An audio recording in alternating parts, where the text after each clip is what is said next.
ओम शांति। मुरली के मीठे वचन में आप सबका हार्दिक स्वागत है।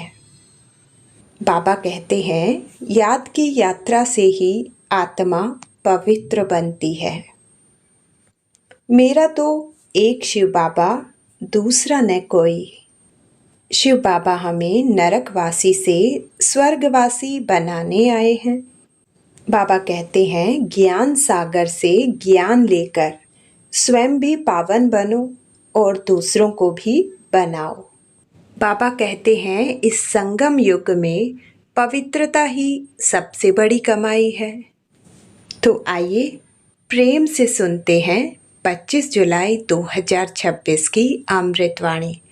लेकिन उससे पहले सच्चे मन से बाबा को याद करके कमेंट में ओम शांति जरूर लिखिएगा। और अगर आप बाबा की अमृतवाणी हर रोज़ सुनना चाहते हो तो चैनल को सब्सक्राइब जरूर कीजिएगा, ताकि बाबा की अमृतवाणी आपको हर रोज़ मिलती रहे। मीठे बच्चे, तुम यहाँ आए हो अपने सहित सारी दुनिया की काया कल्पतरु बनाने। याद से ही काया कल्पतरु होगी। प्रश्न, नरकवासी से स्वर्गवासी बनने की विधि कौन सी है? अभी तुम बच्चों को जिये दान मिलता है, कैसे? उत्तर, नरकवासी से स्वर्गवासी बनने के लिए जरूर मरना पड़े। बाबा कहते हैं, मैं आया हूँ तुम सबको मौत देने। तुम्हारी इस देह को खत्म कराए बाकी आत्माओं को ले जाऊंगा। यही सच्चा जियदान है। इसके लिए यह महाभारत लड़ाई है, जिसमें सबका विनाश होगा। फिर आत्माएं पावन बन वापस घर जाएंगी, फिर स्वर्ग में आएंगी। गीत, माता ओ माता। ओम शांति। मीठे मीठे रूहानी बच्चों ने गीत की लाइन सुनी, जगत अम्बा की महिमा सुनी। जगत अम्बा यहाँ भारत में ही गाई जाती है। जगत अम्बा है तो जगत पिता भी जरूर होगा। जगत अम्बा सरस्वती को ही कहते हैं। वास्तव में उनका नाम एक ही होना चाहिए। तुम्हारा भी नाम एक ही है ना, दो तीन तो नहीं है। अब जगत अम्बा को बरोबर साकार में दिखाते हैं।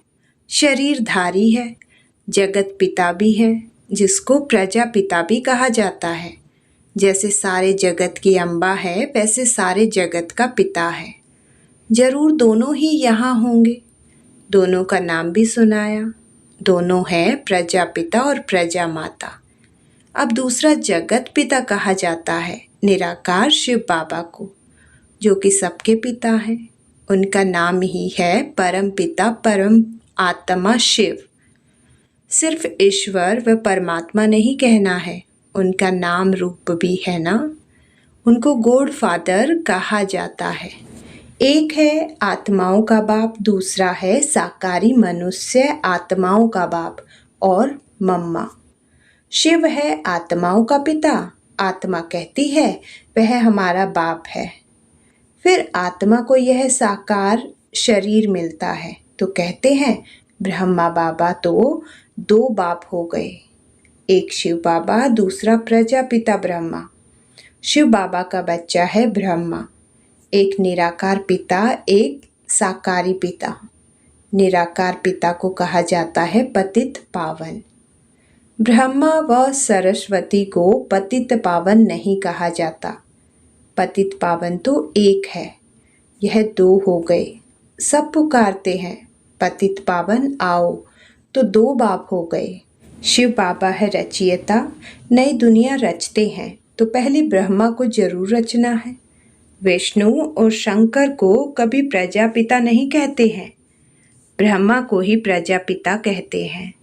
तो शिव बाबा प्रजापिता ब्रह्मा द्वारा अडॉप्ट करते हैं, कहते हैं हम शिव बाबा के बच्चे हैं। शिव बाबा ने इसमें प्रवेश कर अडॉप्ट किया है। वही आत्माओं को पावन बनाते हैं। आत्मा ही पतित बनी है। इस कारण शरीर भी पतित मिलता है। सोने में चांदी, तांबे, लोहे की खाद डालते हैं तो आत्मा में भी खाद पड़ती है। असल में आत्मा पवित्र मुक्ति धाम में रहने वाली है, जहाँ शिव बाबा भी रहते हैं। अब शिव बाबा प्रजापिता ब्रह्मा एक को बाप, एक को दादा कहेंगे। यह तो तुम जानते हो, सब मनुष्य मात्र शिव की संतान है, शिववंशी। फिर हैं ब्रह्म कुमार कुमारियाँ। शिव बाबा और दादा इकट्ठे हैं। शिव बाबा इसमें विराजमान है। हमको ब्राह्मण बनाए राजयोग सिखाते हैं। मनुष्य को देवता बनाने देवताएं रहते हैं सतयुग में। देवताओं को पतित पावन ज्ञान का सागर नहीं कहा जाता, उनको बाबा भी नहीं कहा जा सकता। अब तुम विष्णुपुरी के मालिक बन रहे हो। विष्णु के 2 रूप लक्ष्मी नारायण है, यह मनुष्य नहीं जानते। जो भक्ति करते हैं उनको 2 बाप जरूर है। सतयुग में एक बाप होता है। वहाँ ऐसे नहीं कहते कि हे परमपिता परमात्मा दुख हरता सुख करता आओ। वहाँ तो देवी देवताओं का राज्य था। वे कभी हे गॉड फादर लिबरेटर नहीं कहेंगे। वहाँ कोई पतित दुखी होते ही नहीं जो पतित पावन को बुलाएं। तुम जानते हो भारत में आज से 5000 वर्ष पहले देवी देवताओं का राज्य था।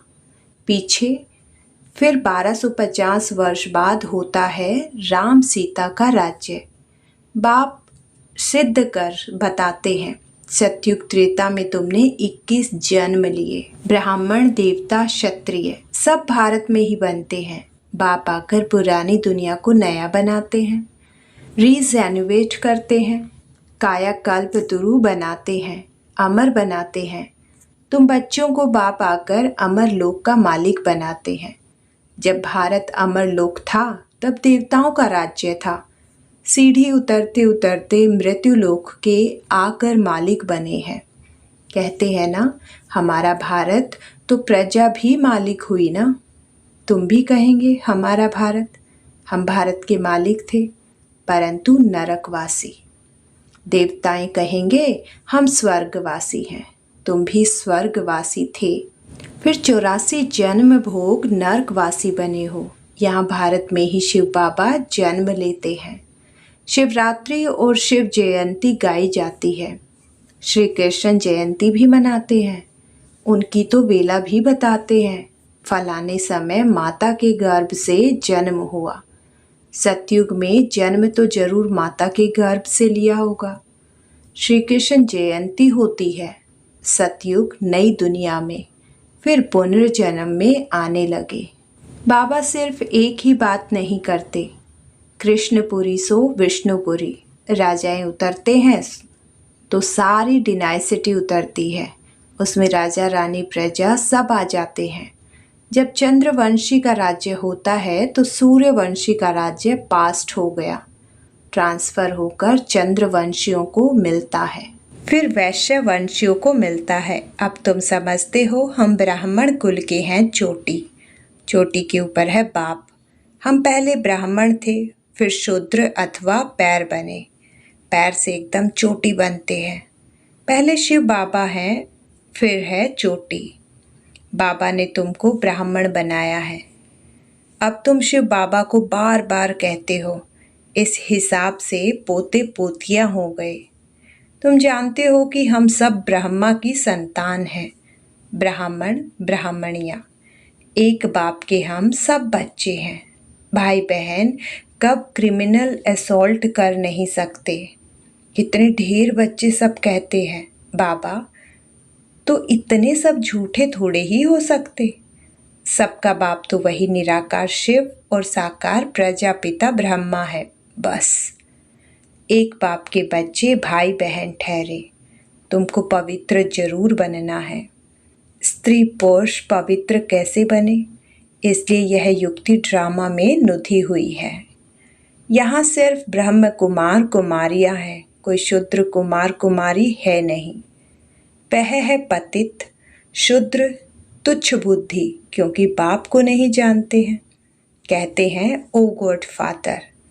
अच्छा, उनका ऑक्यूपेशन पता है? नाम, रूप, देश, काल बताओ। उनकी जीवन कहानी बताओ।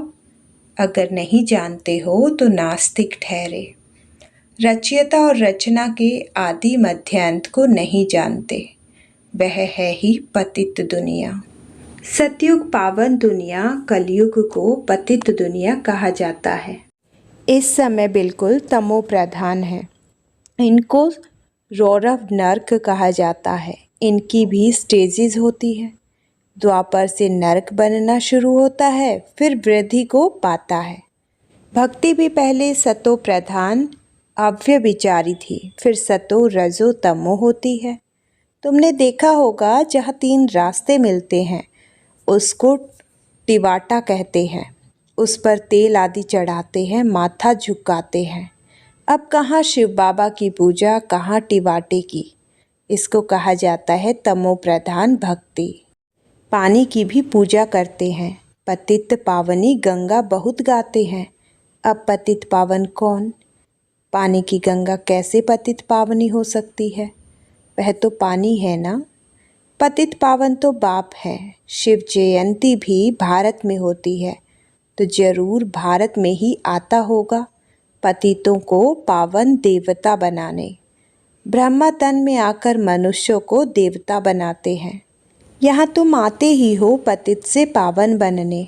जैसे तुम्हारी 2 भुजाएं हैं, वैसे उन्हों की भी 2 भुजाएं हैं।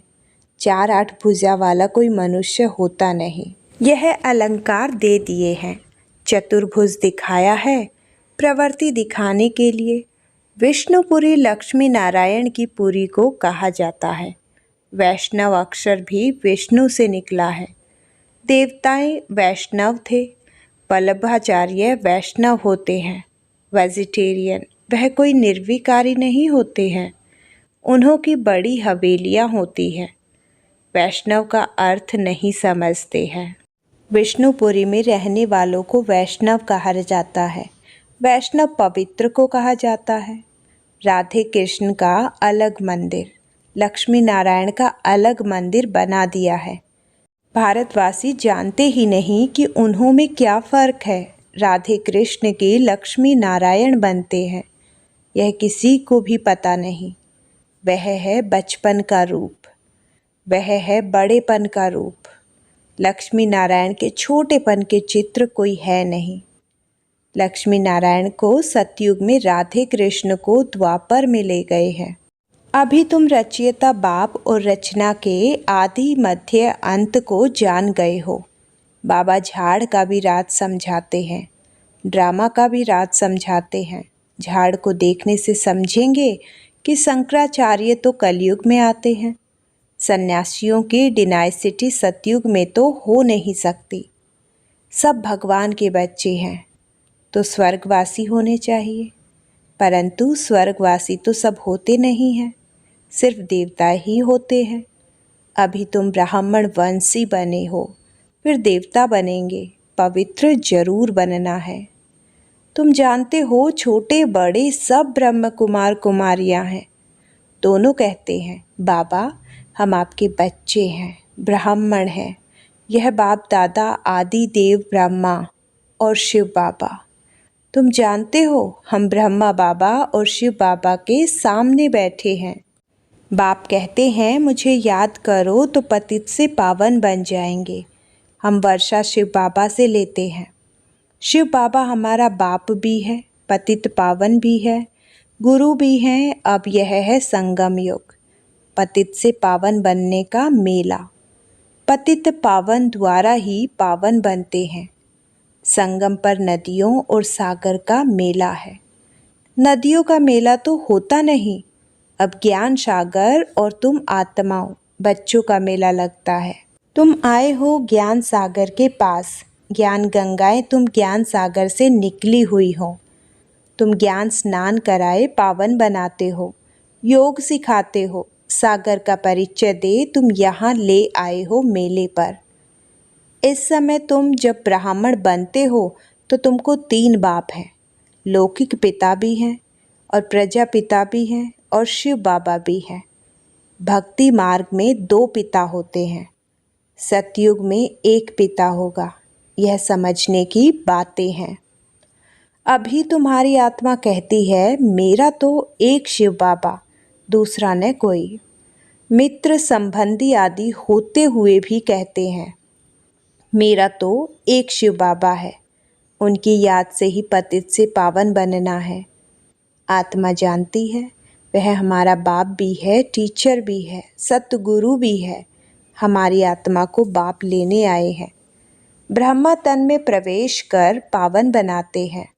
तुमको ले जाने के लिए बाप आए हैं। तुम सबको मौत देने आया हूँ। नरकवासी से स्वर्गवासी बनाने के लिए जरूर मरना पड़े ना। तुम्हारी इस देह को खत्म कराए बाकी आत्माओं को ले जाऊंगा।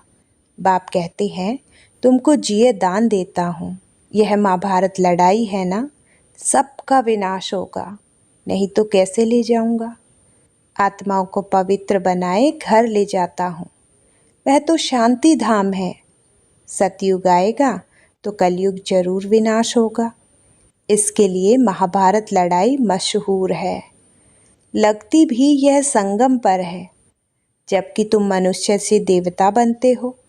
अच्छा, मीठे मीठे सिक्की लदे बच्चों प्रति मात पिता बाप दादा का याद प्यार और गुड मॉर्निंग। रूहानी बाप की रूहानी बच्चों को नमस्ते। धारणा के लिए मुख्य सार नंबर 1, ज्ञान सागर में ज्ञान स्नान कर स्वयं को पावन बनाना है। मित्र संबंधियों के साथ रहते बुद्धि में रहे मेरा तो एक शिव बाबा, दूसरा न कोई। नंबर 2, विष्णुपुरी में चलने के लिए पक्का वैष्णव अर्थात पवित्र बनना है। नरक से जीते जी मरकर बुद्धि योग स्वर्ग में लगाना है। वरदान, एक लगन, एक भरोसा, एक रस अवस्था द्वारा सदा निर्विघ्न बनने वाले निवारण स्वरूप भव। सदा एक बाप की लगन, बाप के कर्तव्य की लगन में ऐसे मगन रहो जो संसार में कोई भी वस्तु या व्यक्ति है भी यह अनुभव न हो। ऐसा एक लगन, एक भरोसे में, एक रस अवस्था में रहने वाले बच्चे सदा निर्विघ्न बन चढ़ती कला का अनुभव करते हैं। वे कारण को परिवर्तन कर निवारण रूप बना देते हैं। कारण को देख कमजोर नहीं बनते, निवारण स्वरूप बन जाते हैं। स्लोगन, प्रशंसा के आधार पर प्रसन्नता अल्पकाल की रहती है। अव्यक्त इशारे, ज्वाला स्वरूप स्थिति में रह शक्तिशाली याद का अनुभव करो। ज्वाला स्वरूप की स्थिति का अनुभव करने के लिए निरंतर याद की ज्वाला प्रज्वलित रहे, इसकी सहज विधि है। सदा अपने को सारथी और साक्षी समझकर चलो। आत्मा इस रथ की सारथी है। यह स्मृति स्वतः ही इस रथ देह से व किसी भी प्रकार के देह भान से नियारा बना देती है। स्वयं को सारथी समझने से सर्व कर्मेंद्रियां अपने कंट्रोल में रहती हैं। सूक्ष्म शक्तियाँ, मन, बुद्धि, संस्कार भी ऑर्डर प्रमाण रहते हैं। आज की मुरली का यही सुंदर संदेश था। यदि यह मुरली आपको पसंद आई हो तो कृपया वीडियो को लाइक करें, अपने सभी ब्रह्म कुमार भाई बहनों और मित्रों के साथ शेयर करें और रोजाना प्रातः मुरली का सार सुनने के लिए अपने चैनल मुरली के मीठे वचन को सब्सक्राइब जरूर करें और सच्चे मन से बाबा को याद करके कमेंट में ओम शांति जरूर लिखिएगा।